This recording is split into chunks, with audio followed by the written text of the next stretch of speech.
Welcome to the Francisca Show podcast on JewishCoffeehouse.com, the show where I give a voice to Jewish issues, topics, and people. I'm Francisca, your host. Hello and welcome. We have some housekeeping to do before we get started with our super exciting episode today. First, we will have Fay on the show from Jewish Matchmaking. Then we'll have Aleeza. And then at the end, I have a response for you about last episode from one of our most visited guests on the show, my sister, Esti Goldschmidt-Chainin.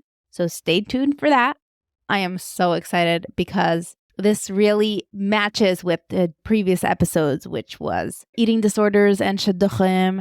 And then we had Binyamin last week. So we are definitely in theme with this Netflix show of Jewish matchmaking and talking all about that. I really hope this episode is different from all the other episodes you may have listened to on other podcasts about the show.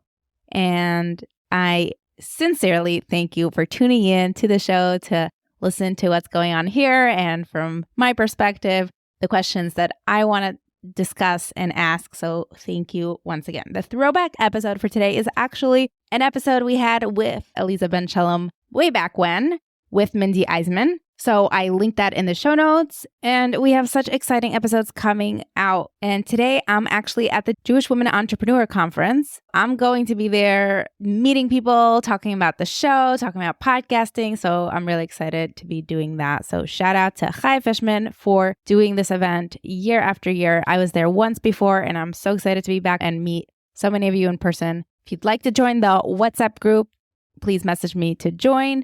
And if you'd like to be a sponsor, please do contact me and don't be shy. I love hearing from you, whether you want to sponsor, whether you just want to send some nice feedback. I'm Francisca. This is The Francisca Show, and you're listening to a podcast on the Jewish Coffee House Network. And here we go. Welcome to The Francisca Show, Franstans. Today with us, we have Fay from Jewish Matchmaking, the only Orthodox single representative on the show.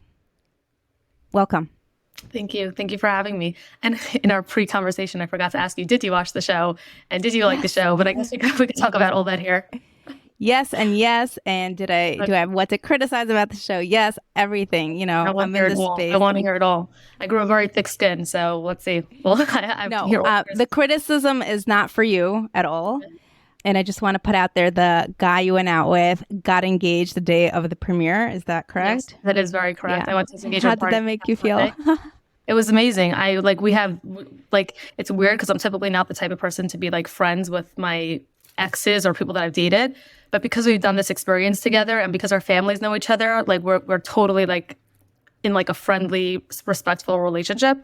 He's also cousins with my best friend. So I actually went to his engagement party this past Sunday. And it was amazing. His Kala actually like messaged me, called me. She's like, "You must come. I must meet you." And it was beautiful. So I was like, talk about having good closure from someone that you dated. This was like perfection. Amazing. Well, that's great to hear because this week on the podcast we had attachment theory and a single man sharing his story and journey of dating. So lots of single women reaching out to me with all their complaints and issues. We're going to do a follow-up episode on that. So that sounds so interesting. So first of all, tell me, how did they get you on the show? Okay. Because like the $1 million question. Yeah. What I was thinking just before you answer, and what's wrong with her that she's on the show? And then it's like, nothing's wrong with you. But then I realized you're on social media, you have a business, you're already comfortable enough in the public eye. This didn't seem like a big, crazy leap of faith, even I'm in this industry and everyone I've interviewed very often when they're single, they're much less comfortable coming onto podcasts to talk about their opinions than, email me when I'm married and then I'll come on. And I've done that. I've waited for some of my guests to get married before I had them on. Okay. Well, so yeah, your train of thought is that very, very on target. Like I appreciate the transparency because I would imagine that people would be like, "Oh my God, what's her problem?"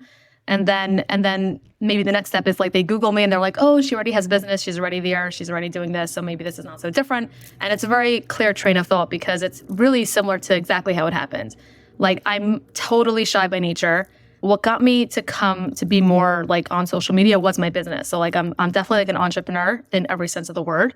even though I'm a therapist as well, but like the entrepreneurial part of me is so strong that I started a business around, for therapists, psychiatrists, nutritionists, coaches, a directory platform for people that don't know, OK Clarity.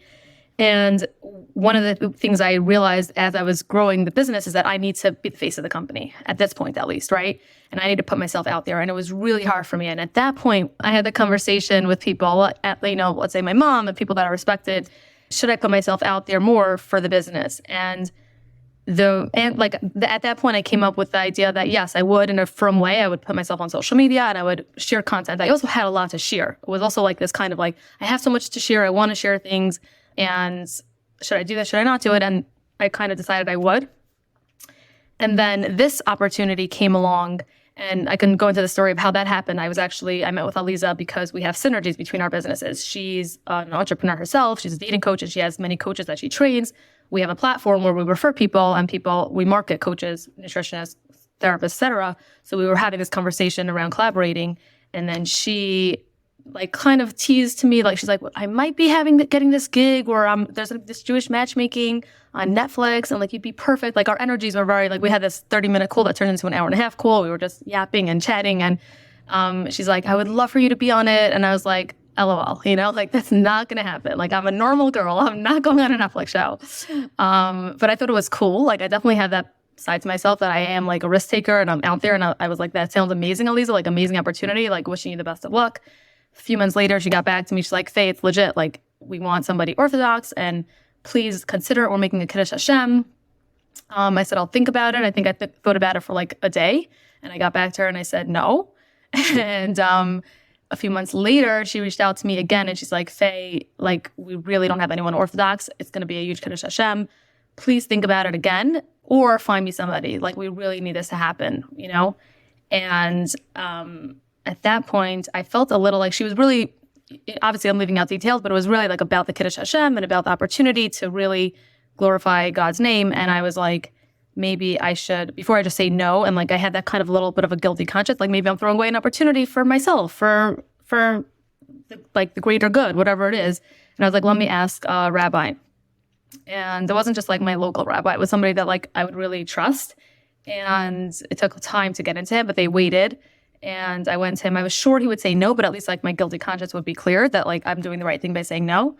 I went with my mom actually, and he said, go for it. He's like, you're the right person for this. And actually one of his reasonings was that I'm already out there. I told him, I was like, I'm already on Instagram for my business, and I'm already helping people, the messages that I get just daily from, inspiring people, helping people with their mental health, wellness, religiousness, whatever it is.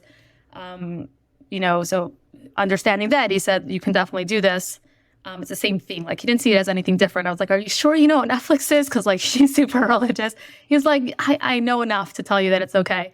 And I both me and my mom, our jaws were dropped. We could not believe that he said to do it, or that we could do it. He didn't say you must do it. He's like, definitely, if there's going to be someone that does it, you'd be the right person. And then it was just me against my own fears. But I just, that was once he said to do it, when I was so sure he would say not to, I was like, I'm just going to do this. So. And what were your fears? My fears was more about I know that with part of this conversation is about Shiduchim, would it hurt my Shiduchim? So that wasn't my fear, which is interesting because I think I overcame that is this going to hurt my Shidduch when I put myself out there on Instagram for OK Clarity? You know what I mean? I think at that point I made that decision, and this didn't seem like anything different. My fears was just more about the anxieties of dealing with a company like Netflix. I know that they totally could take advantage of people. They could twist your story. They could make you sound crazy. How am I going to look on screen? But the actual fear was all those little nitty gritty things. Am I going to get a normal guy to date? There was a lot of heavy lifting just in terms of making sure I was going to do this. And there were a lot of adjustments that were made on their end because they so badly wanted somebody Orthodox that they would never do, but they did it for me. Can you share what kind of adjustments they did? So that's tricky. It's tricky. I know that those are the goods that everyone wants to know. Oh, could I throw out an example? Yeah, just sure. assume. Go for it. Let's say you're sitting and maybe you could see some of your knee in the shot, or, Yes. you know, or your elbow. So taking out those shots. So Yeah, you look. amazing example. Amazing example. So I love that you said that because it's actually accurate. That was not something that I made them do before the show because I was like, my knees are usually covered and they will be covered. But then when you're filming for days, clearly there's going to be a time that you're sitting, your legs are crossed. After everything was filmed, I sent the executive producer who I had a great relationship with. She was by my house, you know, for hours and schmoozing with my mom. And I gave her a whole list of things. And one of the things in there was like, if there's any footage that where my knees are not covered, you cannot use that footage or make sure they're covered. Please, whatever. Obviously, everything was said with respect. We had a good relationship. But exactly. Like you nailed it. That is exactly one example of something that like they accommodated for me because I was like, I'm doing this for one purpose and one purpose only. And you cannot let that like not be like that. That cannot be like destroyed in the manufacturing of the show. So yeah, that's one example. Another example that I can say, I think, is even just the fact of like, how am I going to get a guy that's normal to date on a show, right? Like that, like it's hard enough to get a guy in real life to date that's a good guy, and then to be on a Netflix show. Like there were tons of guys that wanted to be on the show that would have been willing to date me, but they were way too left for me, right? And I was like, I'm not going to put myself on a platform like this with an audience like this, dating somebody that I would never, ever, ever, ever date in real life. So that was like another adjustment that they made, which was, you know, none of my, everything that they filmed, because everything's filmed in different spaces. So when I started, I didn't yet have a guy to date. And I made sure that it was in contract that I would not a piece of my footage would be used unless there was a guy that I agreed to date that I dated on the show. So I knew that if they don't come back with a guy that I'm willing to date, they are not using a bit of my information, because I thought that would be a much bigger Chil Hashem, because here's like the one Orthodox girl that's on the show could not get a date. Like, what's the world going to say to that, you know? For sure. And it's incredible that they did find someone for you to go out with, because that nuance, which was so heavily portrayed, I thought it was very clear how there was that dissonance. Everything seemed, the energy seemed to work. A lot of the things seemed to work, except for that level of frumkeit, that commitment was off base, and that they showed what a big deal that is, which is a real example of what happens in Shiduchim. Exactly. Yeah, it was completely like a typical thing that would have happened in my dating life and has happened before my dating life. You know, it sounds like I can't say it happens all the time, but like it happens to me. It's an easier thing to find out before you go out with somebody, which I typically would. Here, I looked away. I was like, it's good enough, and he is good enough, and he's a great guy, and he's an amazing guy. But yeah, like normally that did cross my mind. Yeah, right. Yeah, exactly. Like, that was something that could have been avoided. Exactly, 100%. But you gotta like, you know, for the like to you have to look macro a little bit, and that was kind of like the perspective that we took. Yeah. Did somewhere in your mind, did you think, oh, what if I find my husband on this show? Like, was there, or did you go in with, you know, completely parv? I don't know how many years you've been dating, but going in with this. I'm 29. So I mean, like, yeah, I'm dating for a nice while, but did I go in? Well, I knew that there would be a guy, like I would have to date at least one guy on the show in order to be on the show, because that was part of my stipulation. Then you're saying, like, was it with Shia? You're asking, meaning like, did I think for like that there was a chance that we would get married, like he would be the one, like, or in general? Well, either one. You could answer both. I don't think that I thought so, because it was so hard to even find a guy, you know what I'm saying? Like that would be willing to go on the show. But there was definitely a lot of good joking that was going around, because like when we initially met Shai, I mean, you saw like we had a good relationship and we were cute together, and he was in my house, and obviously when cameras are off and all the executive producers are there, and they're like, oh my God, if you guys make this work, we're sponsoring your wedding. We'll be there. And like they were like, we've met each other 15 minutes ago. Paying your kids' tuition. Totally. They were like selling us everything. They're like, just make this work. And we're just like laughing. It was if I have to like say the number one emotion that this whole experience was in the actual experience of it, like dating Shia and that whole footage, it was like absolute fun. Like I'm not your classic fun person. Like I don't go to Six Flags. For me, fun is like having an amazing work day, entrepreneurial day, or spending time with friends and family. But like, dating is not fun, but dating Shia on the show was absolutely fun. that did come through. There was held back giggling and you were surprised by it. You're clearly, and we don't know how much of it was real because obviously there's so many hours of footage and they're only using tiny bits in a curated way for the audience to have the experience that they're having. Yeah. What else did you want to say? No, I was just going to say that you got that right, meaning there were a lot of jokes that went down that were not recorded, but of course they got me laughing like hysterically. But he has an amazing sense of humor, and there were a lot of jokes that were cut out, which could have been in there, but I think that they were just too niche for like very much an Orthodox audience that it wouldn't have been appreciated by the global audience. But it's just interesting. Everything is so cut and pasted that all my laughing they managed to take, but like his jokes are half cut out. So how that leaves me looking, I don't know. But for the most part, it's okay. And what was it like actually dating someone? Because it's not like a scripted, this is your real life, your real emotions. Yeah. You had to take this semi-seriously. Sure. What was it like doing that on camera?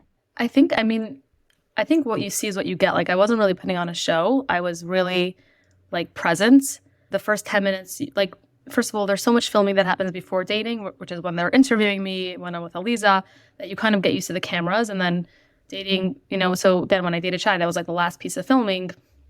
The cameras already I was kind of used to. So again, the first 10, 15 minutes, you get used to it, or you don't even get used to it. Like, I remember I was talking about things about my family members, and I gave them that as well. I was like, do not put any of this in, because I totally forgot that there were cameras there. And I was just like having a normal date.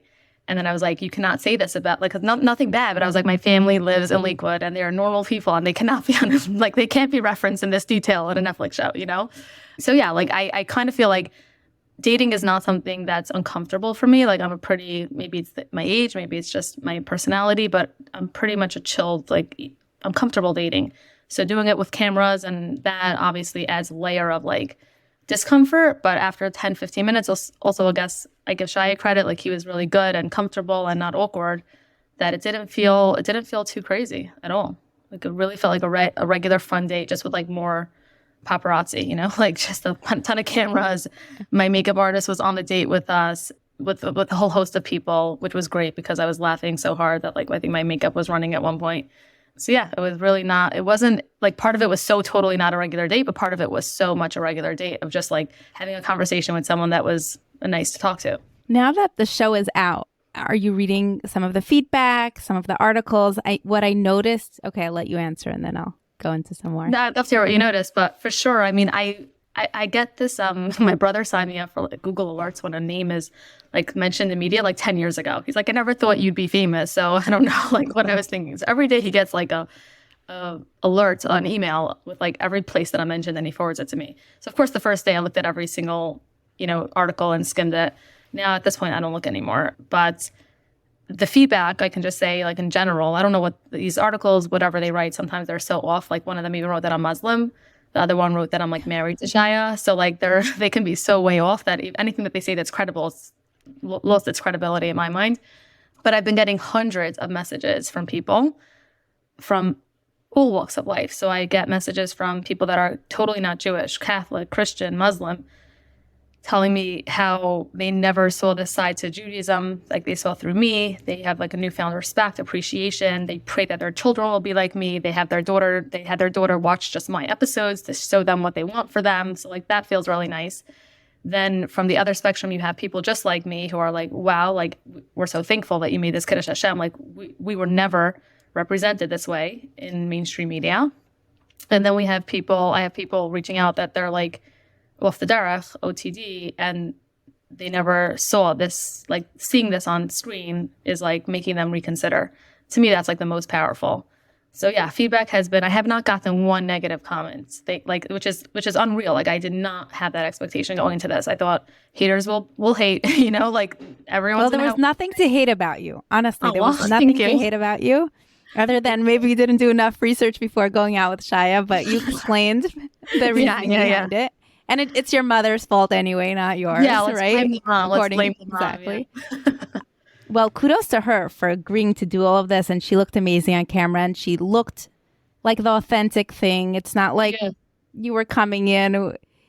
You Yeah, my really mom did that representation. Really, like if another date would have been videoed that was not a Netflix date, like it would have been pretty much the same lines. Like it's classic, my mom, everything. Our conversation in the kitchen is classic to the conversation that she had with Shai, which a lot of it was cut out, but to everything. Yeah, my mom was like classic her.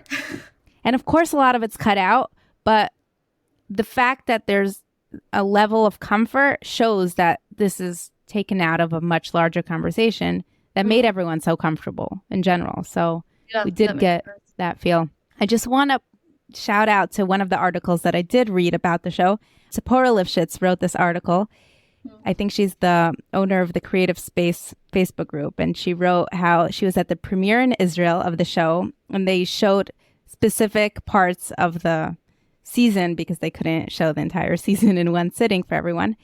And someone who looked like a seminary girl stood up to ask something about why did they have older singles on or something referring to older singles. And that was like a big eye-opening. First of all, it's Jewish matchmaking, not Orthodox matchmaking. Second of all, 22-year-olds are not, the norm is by 22, you start feeling a little old. And that's when you're thrown in compared to, secular dating, 22 is as young as 19, as young as 17 in their eyes. Exactly. And this was an eye-opening experience that I thought she wrote up really beautifully. And then seeing the Orthodox dating on Netflix compared to, it's just this whole dissonance of the whole, everyone feeling so old and the pressure to get married is just a big spotlight on that issue. And we talk a lot about Shiduchim and eating disorders, everything that happens around the Shiduchim, like big ball that we're all under all the time. People sent to schools or dresses or anyway, everything's for Shiduchim. So that I found this show to be in the way it's not made for Orthodox Jews, but for the Orthodox Jews that do watch, that's your wake up call. And I've heard the executive producer talk about that being a goal. So meaning, I just want to make sure I understand what you're saying. Meaning the girl in Israel said that she wanted older singles. She didn't want older singles. She didn't know why there was an older. I could find the article if you just give me a minute. No worries. But she was surprised as to how that's represent. I have to find it. You're right. You're calling me maybe I'm just still a young single. I'm 29. I don't know. Maybe that's just too young. I shouldn't be dating yet.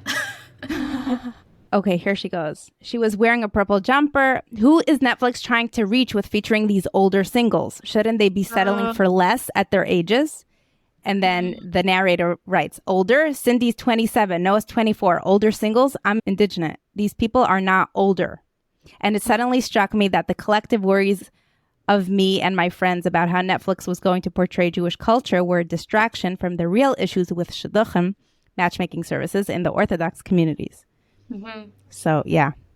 Interesting. Yeah, more. I think just the opposite. I think the fact that like you're seeing people that are 20, 25, 26, 27, 28, 29, 30, whatever it is, still having the optimism and still having the courage to date and to put themselves out there. I think that can give younger singles who feel like the older singles so much hope.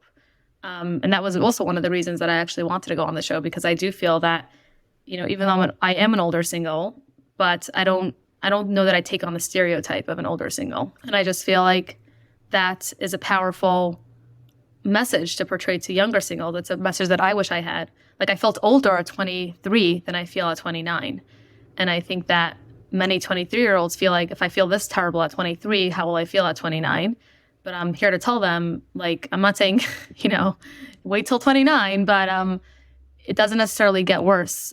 It's, if you personally develop yourself and you work through your stuff or whatever it is, you learn to embrace who you are at any age and in any circumstance. And it's not easy and it's not all sunshine and roses, but no stage of life is. So that's kind of like, I thought, if they only portrayed 18, 19, and 20-year-olds, I think that would be like a massive disservice to the community, to the world in general anyway. But yeah, that's just my perspective for what it's worth. No, and I love that you brought that in. If there's a season 2, would you come back on? Oh, $1 million question. I had a talk at 92Y this past Sunday, and they asked me that question too. My answer is that a married version of myself, God willing, will be in season 2 if there's a season 2. Okay, I love that answer. Yeah. Anything else you'd like to share that's worth mentioning? By the way, I'm enjoying this so much. I was expecting the worst, and this is really amazing. No, for sure. Same here. This is really nice. Thinking if there's anything else, I think that one of the main reasons I did this was to give, like, I think that the Orthodox community we're either misrepresented or we're not represented at all in mainstream media. And I think that there are so many people like me out there. Like, people think, oh my God, you're so unique, or you're like, the fact that you did this, like, you're one in a million. But I don't feel that way, meaning I feel like there's another 1,000 girls that could have done what I did. They didn't. Okay, fine. But they're just like me out there. And I think that we don't get that airtime because we're all too scared, or for other reasons don't want to put ourselves out there, which I'm not saying everyone should. I think it's a massive risk, and thank God, I took it and I had good results. But I think that people should recognize that whoever, whatever their stereotypes are of the Orthodox or the frum Jew, it's broader and it's healthier and it's more empowering than, mainstream media or the terrible stories will have you thinking. And I hope that message is clear. It is. And you did such a great job. And when I said I was expecting the worst, I was nervous about, standardized answers and things that you just said millions of times. But I really feel like this was a real conversation. So thank you for that. Absolutely. This was like my first time officially talking about this in a podcast format. And like I said, I did a few Q&As by 92Y. Yeah, and I get messages all day on Instagram, but I don't have the bandwidth to answer them, like, with details, like, how do I apply for season 2? I'm like, I don't know. I never applied, So, but yeah, this was really refreshing. I appreciated it. And yeah. Thank you so much for doing this. Yeah, I promised you we'd stay under 30 minutes. Yeah, so I'm keeping my promise. If I have another 5, if there's anything that's like burning that you're like, I wanted to ask you this and I didn't get to, like, feel free. But I feel like we covered a lot. Well, did you get any Shiduchim suggested to you based on your new exposure? That's another good question. Anyone sliding into your DMs wanting to date you? That's another version of the question. Unfortunately, many people sliding into my DMs. I need to make like a big disclaimer that I don't answer like those type of DMs. Yeah, that's probably like one of the challenging things to navigate right now. The exposure and people, not getting obviously the nuances that are not necessarily shown on a show. So that's definitely which is that if you want to date you, they have to go through a matchmaker or through your mother. Correct. Or like, maybe there's like a guy that like maybe he prays 3 times a day with a minion. So all of a sudden, like, every guy that prays 3 times a day with a minion is now for me. Like, it's just, people like misconstrue things. Not that that's obviously, I respect the guy that prays 3 times a day and I definitely want that, but that doesn't mean that every guy that does that is an ideal match for me. So yeah, thank God I can say this. Like, I didn't worry what it was going to do to my Shiduchim because I truly, like, I'm into Emunah B'Tachon and also into Das Torah, obviously. And like, I know that you can't lose out from doing the right thing and you won't gain from doing the wrong thing. And in this case, I believe that I did the right thing. And I know that God would not punish me for that. And I didn't think it would hurt my Shiduchim because I was like, I'm doing this for the right reasons. I got a massive rabbi to give me his blessing. Like, I'm good. And yeah, thank God. Like, I have no complaints on that front in terms of like, what's happening in my personal life. I very much not want to share like my personal dating life in general. Like, I know Netflix was like that experience, but I don't plan to like continue to share that with people and on social media. I think that it's private, it's secret, and I want to keep it that way. But you'll use it to help you blow up your business because why not? Right? We hope so. I mean, definitely, exposure helps in any case, right? And for anyone who is not watching for religious reasons or anything else, can you tell us what you do? Sure. Yeah. So I'm a therapist. What would you be invited to slide into your DMs for? Right. Oh, well, anyone could slide into my DMs. I got hundreds of messages that were beautiful and I answered every single one of them. When they start saying like, would you date this and would you date that? To me, that's like a line that I'm not going to cross in answering. But yeah, in terms of feedback, I'm always welcoming that. Even if it's not the most beautiful feedback, people can share what they want to share and, we can take it or leave it. But in terms of what I do, so OK Clarity is a mental health and wellness directory platform where people can find, we vet professionals, therapists, psychiatrists, nutritionists, coaches. We build them an online presence, we help market them, and we drive traffic to our platform. We have 8,000 people on our WhatsApp status, like we spoke about before. We have a few thousand on Instagram, newsletter, and we help people either use they can use the directory to find the professional, or they can fill out a Match Me form, and we actually find somebody for them. which is cute. It's like matchmaking. And I have someone on my team now that does a lot of it. And she's like, I feel like a matchmaker. And she's a major fan of the show. So it's really cute. It's actually similar to the matchmaking process, but just for therapy and wellness. Yeah. And that's been what I do and still do. I would say 75% of my time, a small private practice at the side, and now trying to just balance the media and this new space that I'm in. Well, you're doing a great job, and I'm so honored that you shared your story with us, the behind the scenes, and I wish you the best of luck. Thank you. Thank you. I appreciate it. Thank you so much for your time. Hey, thanks for listening to the interview with Fay. And before we move on to the interview with Aleeza, I'd like to shout out to OK Clarity, the sponsor of the show. OK Clarity is the place for any Jew, no matter how frum or religious you are, to find a top-notch therapist, psychiatrist, coach, or nutritionist. And it's completely free for you to use. OKClarity.com's professionals are vetted and have extensive experience working with the Jewish community. If you're in the market for a therapist, coach, nutritionist, psychiatrist, or the like, you want to check them out. If you don't find what you're looking for, they have a concierge service where you complete a short form and they will personally match you. If you are a wellness professional, I highly recommend joining their directory. Their team is amazing and professionals receive referrals effortlessly. OK Clarity also has an amazing WhatsApp status with over 7,500 obsessed followers. And yes, I am one of them. Their WhatsApp is a free way to improve your mental health, and they post great humor so you'll laugh too. If you have a WhatsApp, shoot them a message at 917-426-1495. All the links are in the show notes for you, so make sure to go check them out. Our next sponsor for today, I would like to give an electrifying shout out to the incredible team at Dynamic Motion Pictures, led by the talented Chris. If you're in need of music videos or commercials that will truly come alive, these are the folks to turn to. Over the past 4 years, Dynamic Motion Pictures has been the creative force behind all of my recent music videos. Their dedication and expertise in capturing the essence of my music have left me speechless every single time. From vivid colors to striking production design, they bring my visions to life in ways I couldn't have imagined. One thing that sets Dynamic Motion Pictures apart is their commitment to delivering the best experience for their clients. They go above and beyond to ensure every detail is perfect, making the whole process seamless and enjoyable. So if you're an artist or a business in need of video production services that will leave a lasting impact, look no further than Dynamic Motion Pictures. Trust me, they'll take great care of you, your project, and take them to new heights and make your vision a reality. Hire them, just do it. The links are in the show notes. And here we go, back to the show. Welcome back, Aleeza Ben Shalom, the host of the new Netflix series, Jewish Matchmaking. Thank you.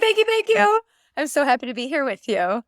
Okay, so this is not the first time that you're on the show. I'd like to just start out, tell us how you know me and, now that you're famous, let's talk about some of our Jewish geography together. Okay, way back in the old country. So I moved to Israel 2 years ago. But before that, I was born and raised and lived in Philadelphia. I grew up there. And we lived in Bala Cynwyd, and you and I were neighbors. And I used to record in your house, like in the little mini studio that you made, and you helped me to put together some of my courses, and we're friends. We're friends. And it was so funny when I was watching the show, there were so many of the things I've already heard and before many times, because I heard you recording your courses and I've been watching you online. So what number interview is this for you? Oh my gosh, I don't know. Is this like 20? I was going to say 20-something-ish. Okay. What's the most annoying question you've gotten so far? Or repetitive? People keep asking, like, how did it start out? How did you start out? How did you get on the show? How does something like that happen? But I think it's still interesting. It's just the, everybody wants to know what's going on. I want to know, how did you agree to do it? Did you have a fear that you would lose credibility within the community by doing something like this, or by giving away the agency of Netflix doing whatever they want potentially with what you say, and that compromising you? Excellent question. And at first, yes, because once you sign on the dotted line, they can really do anything. They have full permission to do whatever they need to do. And you can't just say like, oh, could you edit that out? Could you fix this? Could you do that? It's a whole production company and it has to be run professionally. But I would say what gave me confidence was that IPC, which is the production company, they were amazing. They in general like to do documentary style programs. This is a reality docu-series, I would call it. That's my Aleeza term for it. And I saw what they did with Indian matchmaking. So to me, if I was going in blind and this was the very first time that I had ever seen or was trying to do something, I would have been very nervous. But I saw what they did. They represented the people beautifully, what they do in matchmaking so beautifully. And I was like, wow, that's so similar to what we do as Jewish people. That would be cool if there was a Jewish show. And then, a few months later, I was doing interviews for it. There's something you said to me earlier. You said, I made this deal with God that I do my thing. And can you complete the sentence, the thought? Okay. So I said to God, like, listen, like one of all the Jewish people, like I'm in your army, right? But pick me. I want to do it. I volunteer. Put me on the front lines. Put me out there. And I want to represent you, God, and the Jewish people. And I want to share with the world who we are. And I don't think that there has been enough representation. I don't think there's been enough positive representation. I don't think there's been enough diverse representation of all different types of Jewish people from all different places. And if nobody steps up to the plate, then it's going to continually be passed over. And instead of it being passed over, we have a real opportunity here and somebody's got to do it. And I said, pick me, I'll do it. And please, every time I would go on camera, right? The prayer before, guard my mouth, let me speak, true words, let the right things come out of my mouth at the right time. This is completely unscripted. When you see me say something or something happens, that is in the moment, that is live. Reactions they can cut and paste and put together, but that's what happened. I was there and I was experiencing it for the first time. So have you gotten any negative or just criticism in general? And how do you deal with that? There's not much, but I think that there's always pieces of information floating around that people are, concerned about. The show itself has some immodest scenes or things that happen, like a quick pass through on a beach, which has nothing to do with the show, right? But we're in a city, Miami, LA, Tel Aviv, and there's beaches and there's people in bikinis. But the show wasn't made for an Orthodox audience. The show was made to be for the world. And we have secular and religious people on the show. And everybody in the show represents themselves, to the best of their ability and as modestly as possible. But then, the B-roll and the background, there's a few little things that, the bikini and the beach is about the most visually challenging thing that we're dealing with. And in real life, do you work with secular singles or primarily with Orthodox? That's the big thing nobody knew. I grew up secular. I became observant. And I really work. Yeah, but I really work with all different singles, all ages, all stages, all backgrounds. So everybody that you saw on the show, each one of them is a representation of the type of client I have taken on in the past and that I would continue to take on in the future. Okay. Was there anything that you really wanted on the show that didn't end up happening or didn't end up making it into the final cut? The other day I just had thought about something. I have to think about it again. I know with my kids, and there was like a little scene, and one of the kids, a couple of them made it on, but one that wanted to be on didn't make it on. And I was like, all right, please God, there'll be a season 2 and you'll get on. In that same vein, our dog, Coda the Kelev, she was in some scenes and she didn't get on. I'm like, oh my gosh, she's so lovable and she's so much like us. She's warm and she's friendly and she's the most spunky, cute little thing. And I was like, that would have really warmed people's hearts to see a whole family and their little cute dog running around. But in terms of content, I want to say I can't even remember. There was so much stuff that you film. I filmed an 1.5-hour interview. So the interview you see with the person, which is 3 minutes, probably no more than 5. That was an 1.5 hours of content. There's so much that we said, but I think that the production company did an excellent job at choosing the catchphrases, the classic lines, and the moments that really touched people's hearts. So there's nothing that I remember that I'm like, oh, I wish they would have done that. There's nothing really that rises to the top of my mind. Okay, so realistically speaking, when we want to explain, just like you beautifully explained how the B-roll works, where you want to give context to the scene so they'll show the classic scenes of that town. What does it look like to do a show? So it didn't take 3 months. By the time the show comes out, these people have moved on. You probably already know Shia, who was going out with Fay, already got engaged to someone else. I was at the engagement party last night. He wrote to me. He said, "Can you come?" I said, "I have an interview at the 92nd Street Y. I'm not going to be done until really late." He goes, "Don't worry. I'll send a car. Come to the party. We want to see you." I went and celebrated with them. It was so special. I coached him through that relationship. I wasn't, the official introducer, but I was the coach to support him through it. What really happens behind the scenes? Okay. How long does it take, first of all? It took 2 years, right? We filmed from February of 2022 until August of 2022. So it was a 7-month filming. And it was, for me, 4 weeks in America, a few weeks break, 2 weeks filming in Israel, a few weeks break, 3 weeks in America, a few weeks break, 2 weeks in Israel, a few weeks break.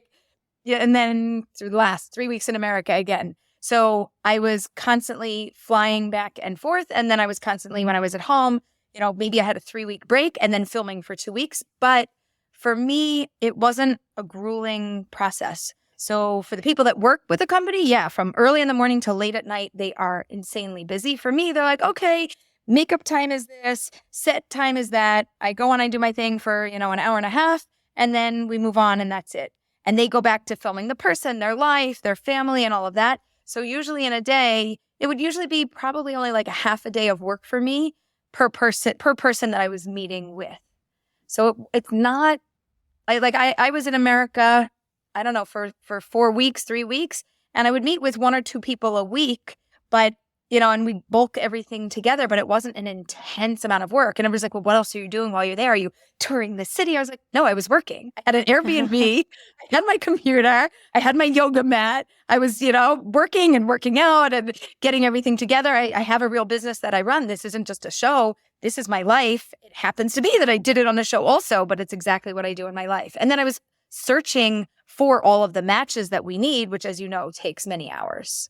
Yeah. My disappointment for the show was that I wish there were a few more episodes for someone to actually be in a serious relationship or even get engaged or to the chuppah. Was that something you were hoping for as well? Always. I think everybody is hoping, no spoilers about what happened, but everybody is hoping for a happily ever after. And usually what we get to see is a happily ever beginning, or not exactly a happily ever beginning. So you usually only get to see the first couple of dates.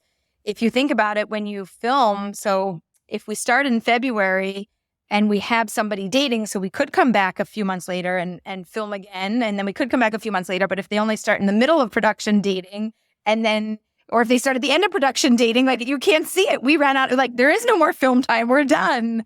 So you get to see glimpses of where they are in their relationship according to, the time that we have. But is anyone dating still from those setups? So we can't tell you. You've got to watch to find out. There will be a release that's updated. We want everybody to watch the series, complete all 8 episodes, and then we will release an update of where they are. Got it. No, because I watched it. Okay. Has this show exploded your business? Yes. So if you send me a message, just please be patient. We are getting through our inboxes. We are getting through our social media. I have a lot of support from all of my staff, and we are working really hard to get everybody the support that they need. But really, people, can I just tell you, go to my website. We have courses, we have coaching, we have matchmaking, and everything's there. So if you want something, don't email us asking can I work with you? Yes, you can. This is really what we do. You can go to our website and find us there. Fantastic. I am just curious to hear more about what it was like working on camera. I mean, I'm used to it with music videos, but I think that's interesting to the audience, hearing what it's like being, air quotes, in Hollywood, in that world that most of us are never exposed to. For me, and I don't know why it was this way, it started out and I was very comfortable. It was a very natural process. So they say, okay, hair and makeup is coming over at 10. Okay, great. Then we're going to bring you to set. Okay, let's get you mic'd up. And you walk in and there happens to be cameras there, but I actually wasn't uncomfortable. Most people ask, like, you were uncomfortable, right? This was hard. And I said, no. I kind of sat down and I forgot the cameras were there, but I was still grounding myself going, millions of people will see this. So make sure that you are clear and articulate with your words and you say the right thing at the right time. And that was the biggest challenge that I faced. But in terms of being in front of the cameras and being in, a Hollywood type of environment, people are lovely. The entire staff, the entire production crew, lovely. Every city that we went to, different people came on and off. Each one was nicer than the next, friendly, warm. What do you need? How can I help you? Extremely accommodating. They even bought me my kosher suitcase so that I could bring my pots and pans and kosher kitchen when I went to a new city in my Airbnb. And for me, it was an extremely positive experience. I personally adore traveling, and I like when I'm, quote, alone, I like alone time. I have plenty of work to do, and if I'm not busy, I have plenty of thoughts in my head. So I'm always figuring something out. So alone, I mean, I live with, there's 7 of us in the house, and we often have guests. We just had a whole house of teenagers for Shabbos. So to have alone time to me is a special gift. Coaching and giving advice to singles on the show, which is what you do so well, and there you were doing it live in front of the whole world. Was it any different? And how do you balance the not judging the singles with coaching them? When the whole world, at least the way they're positioned on TV, is for everyone to judge, Right. that somebody cares about, certain physical attributes like eyebrows or full head of hair versus being bald. Right. I know that everybody has preferences. So for me, understanding that, it just helps me to deal with anybody. So when people tell me something, I'm not usually shocked. I just go, okay, so this will be a hurdle for this one, and that'll be a hurdle for that one. But everybody has their hurdle. Everybody has their challenge of what does or doesn't work for them. And I think that people in general aren't so accepting. If only you got over this, then that's where you would really find your person. And I'm telling you, the answer is no. We all have stuff to get over, and we're all working on ourselves, and we're all perfectly imperfect. And that's okay. And as long as I work very hard to I accept people. I accept people, flaws and all. And if they say they want something very specific, I really will try to find it. And if I can't find it, I'll say, here, I didn't find it, but here's what I did find. Are you open to something else? And I ask permission to make a match that's outside of their preference range. And what about Jewish observance levels? I know there was definitely zero judgment on the show about it. But personally, when you have a Jew who is openly and excitedly talking about eating pork, in your position, how are you? I don't even know if it's a Jewish ethical question or anything, but is there any, and I believe you that you don't judge, but do you feel like there was something off about having that representation? At least as a Jew watching it, these thoughts did come across my mind. Right. I think that if we don't have reality, you don't have a real show. So I think if we only have the positive, the up, exactly how things should be, a little bit of Mary Poppins and poof, everything is perfect and in magical land, it works exactly the way it should. I think if we have a representation like that, people are going to complain, but it's not real. You didn't include real people from the real world.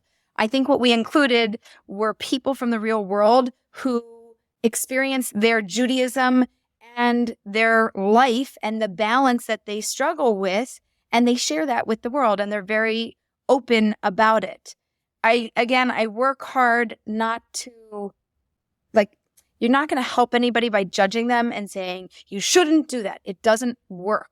If you can say, wow, we see where you're at and what you're doing. And then we talk about Judaism and we say, well, what else do you want to do with your Judaism? You said you're spiritual. What does spirituality mean to you? How does that practice come about in your life? We're much more likely to inspire people to do more instead of attacking you shouldn't be doing these things. And if we come across with a no, no, no and a poo, poo, poo finger pointing at people, they're going to hyper focus on what you don't like about them rather than hyper focusing on what's really important. You're Jewish. You like your Judaism. You feel connected to your Judaism. Great. What does that mean in life? And how are you going to be inspired to do something about it? So in general, that's where I point my compass, is towards elevating and lifting people up from where they are to where they want to go. Whatever falls off on the other side, that's their personal decision. And I hope for them that they grow as a human being and that they're constantly improving themselves. And honestly, that's what I loved about the show. It was very eye-opening because it was validating every Jewish dating experience that wasn't exclusively Orthodox or conservative. Right. There could have been more explanation on the differences and Ashkenazi and Sephardi. Okay, so wait, that is something that got criticism, but I do have a comment about that. Okay. I think that's great. And I'm going to tell you why it's great. It's really great because I've had people message me and go, I didn't know what that meant. So even non-Jewish people message me, I didn't know what this thing meant. So I Googled it. So I asked my Jewish friend, and my Jewish friend said they don't know either. So I Googled it and I learned it up, and now I learned something. And what I think that the show did that nobody talked about is that they left people to get curious. And when you're curious, you ask questions. And when you ask questions, you find answers. And when you find answers, you can shift and change who you are and who you want to be in the world. And I think that you could criticize and say, oh, we should have answered it right in that moment. Rather, strike curiosity and have somebody searching for a lifetime about the meaning of things. That's even more, but to me, that's a higher level. Was there anything that was off limits or that you would not tolerate or you wouldn't want to be associated with the show if that would be on the show? And I'm assuming you had those conditions before you started.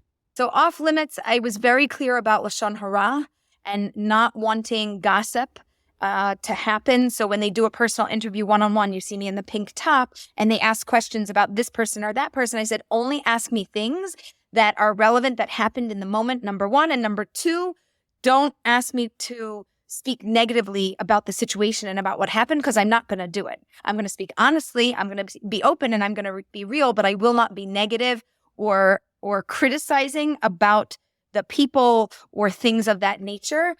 And if there was ever a line of questioning, I would just say, next question, like keep moving, next question. I'm not answering it.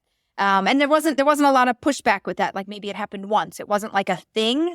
It's just certain things I know could be cut and pasted and put in a way. And I wanted to make sure that I was very respectful about the singles I met, the parents, the friends, family, anybody else. I wanted to make sure that we held ourselves to a high standard. Beautiful. Okay, what has been your favorite part of post-production? Like after the show came out?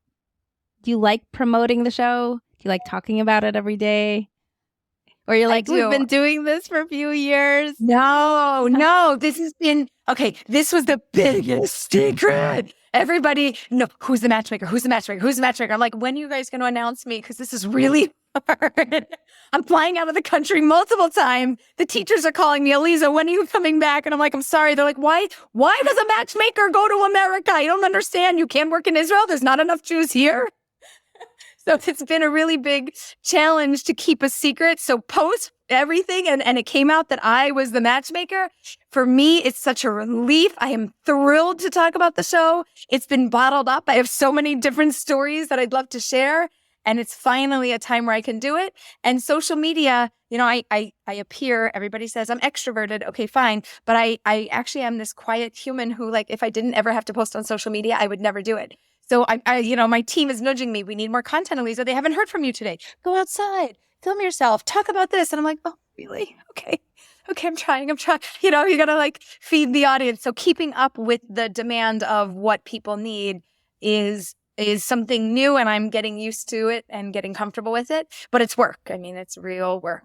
It's real work. And have your children or husband complained about being in the public eye, or are they super happy?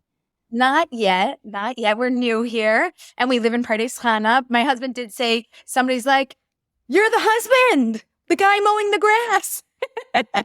Vacuuming the grass. And he's like, yeah, that was me. So there have been sightings. It hasn't been annoying yet, but we haven't ventured out to Jerusalem or Tel Aviv. And I think things are just getting started. So it will probably get a little bit busy. I'm sure I don't know, when I take off my makeup and I take off my wig and I put on my, head wrap, and I look very different. Like, I like the made up version of me, but I look very normal, plain every day. So you might not notice me. Also, I wear glasses, so you just might not notice me, like contacts. And then all of this is for, when I get fancy and I get dressed up and I, want to be ready for a night on the town or on a show. And you're going on tour, right? Could you tell us a little bit about it and what you're doing? Yes, right now I'm in New York and doing a lot of interviews. I am also doing events in Philadelphia and New York as well. And everything. We're doing young 20s and 30s events. We're doing for anybody, singles or people that are married that want to help people to date. And the whole goal of everything that I'm doing is just to inspire people to marry Jewish, inspire people to help people do matchmaking, and inspire singles to refresh themselves and get back in the game and keep going till they find the person. If you go to my website, marriagemindedmentor.com/events, you will see the whole tour and what's happening. We are also going to go back. I'm going to go back to Israel, and we're going to do stuff in Tel Aviv. So there's just going to be events, just like social media is constantly pumping things out. We're going to keep pumping out events. I'm going to be in Montreal, and we're going to do a big event there, and it's just going to continue. We've gotten requests for LA. That's going to be in the fall, probably in September.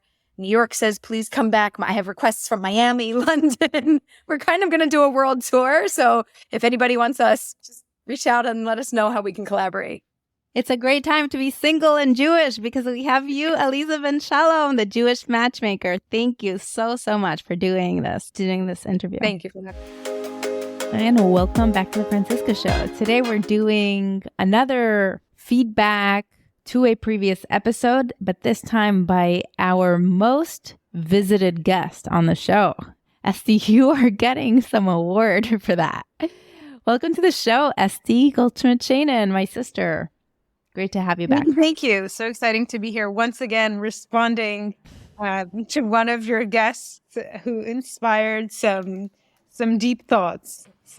Well, we're always happy to hear from you. And I think the audience members are also really happy to hear from you because our downloads always go up when you come on. Maybe we should just host a podcast together. But I'm really... I wonder why. I just go on and scream at people and people just love downloading it. But Esty just started her own podcast, right? That is true. So tell me why we're here today. And what about last week's episode got you on here? Yeah. So I listened to the episode with Binyamin Moalem about being an older single guy with commitment issues. I think the term he used was avoidant. Let's start with the good, because there's not going to be a ton of it. No, I'm just kidding. The good is good for him for coming out with his story. I feel like the guy with commitment issue is often vilified, especially in the shidduch scene. I think for good reason, but it's difficult to come out and to talk about your experience, talk about going to therapy. And I'm glad he is in therapy and is working on it, on his issues, and hopes to get married someday before he turns 87. At the same time, there were a few things that he said that I found really concerning. And I was thinking in my head, oh my gosh, if there's a girl, a young lady who is dating someone who exhibits the qualities that Binyamin was talking about, where the person is avoidant or has issues committing, and she hears his advice of the way to be in a relationship with someone who's avoidant is just to not apply any pressure and just to stick around forever. And then she says, oh, all I need to do is just to be nicer. And she goes away with that and ends up in another relationship that lasts an extra 3-4 years and goes nowhere. I was like, oh my God, that is so the wrong advice. The advice to women who are dating someone who has commitment issues is get your running shoes on and run in the other direction as fast as you possibly can. I get that from his perspective, he wants to have women who are willing to give him a chance. The reality is he's been doing this for over 10 years and he's still single. So I've been dating for 7 years for marriage before I got married. I think three people I dated who came to mind, as I was listening to the episode, who I would diagnose with commitment issues or avoidant issues. I checked their profiles right before this podcast. It looks like all of them are still single 7 years later. So yeah, there's a chance that there will be a miracle and this guy will turn around and marry you because you're so amazing. But it's not your issue. It's his issue. And it's not your responsibility to figure out his issues and to fix his issues. So if you're in a situation where someone can't commit, you shouldn't be sticking around and you shouldn't be trying to be nicer or trying to not apply pressure. It's not your issue. It's his. You have to recognize that. And you have to think about yourself, and you have to understand that there are other men out there, and you have to protect yourself. That's my advice for women who are in a relationship with men who cannot commit. That was, I think, the biggest concerning piece that I heard on his podcast, that I was like, if there can be another voice saying something else, like, this is what it should be. The other thing he said that I thought was, I'm going to use the word interesting in the worst possible way, that was demeaning, horrible, where he was like, working on your commitment issues is like lifting weights. You can't go from 0 to 200 pounds overnight. No, you can't. But dating isn't lifting weights. And the way he was talking about it, it's like you're done with your 10-pound weights, you throw them out, you go to your 20-pound weights. Like, girls aren't weights. They are human beings with feelings. And he already said in talking about experience, being in a relationship is not his issue. He was able to be in a relationship for 9 months, no problem. So if he's telling himself in his head, oh, I'm doing so much better. My last relationship was 2 months and this one is 3 months. And maybe my next relationship is 4 months. That's not the way it works. In every relationship, you reach a point where it's like, do you dive? Do you make the commitment? Or do you not?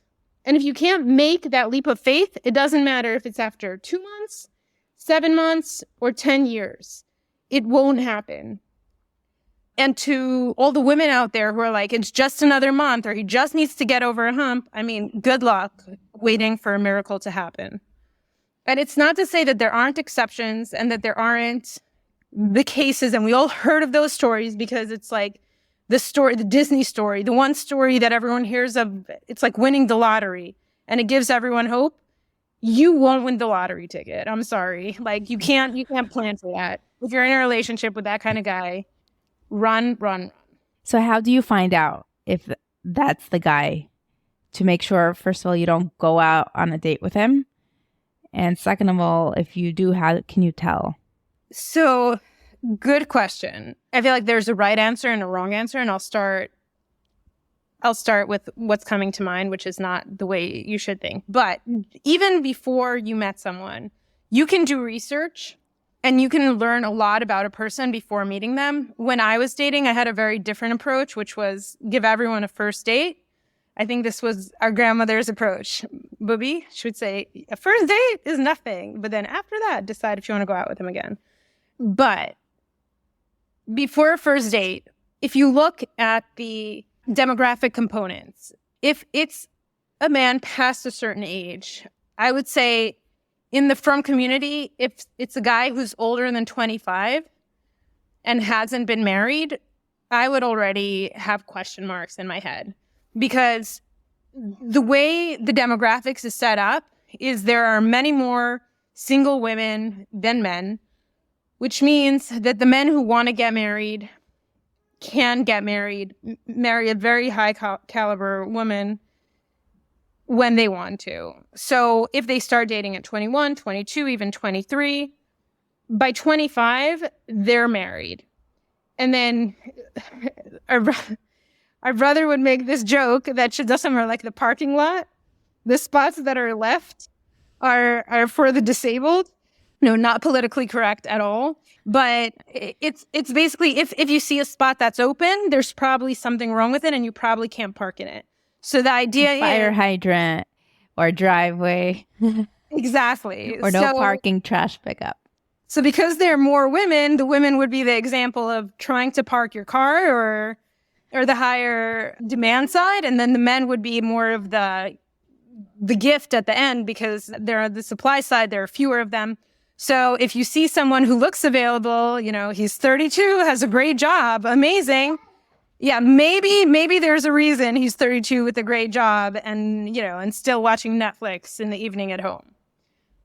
That would be one thing. And then the second thing, and Danielle speaks about this a lot, Dr. Bloom, she was actually on your show as well, is patterns of behavior.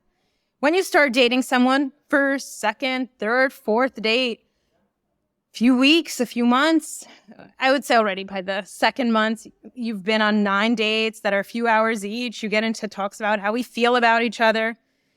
You start building patterns of behavior. And those are very important things to pay attention to and to see what they are. Do you feel comfortable bringing up things with him? Or are you constantly in a state of fear that if you bring something up, he'll get scared and he'll stop wanting to date you? If that's a feeling you have, there's a good chance that you're recognizing these avoidance patterns, that he's pulling away, and you're trying to play into that. And I would say beware of that. If someone's saying things like, I think I love you, I want to marry you. And these things sound insane when I'm saying them, but these are things that people said to me.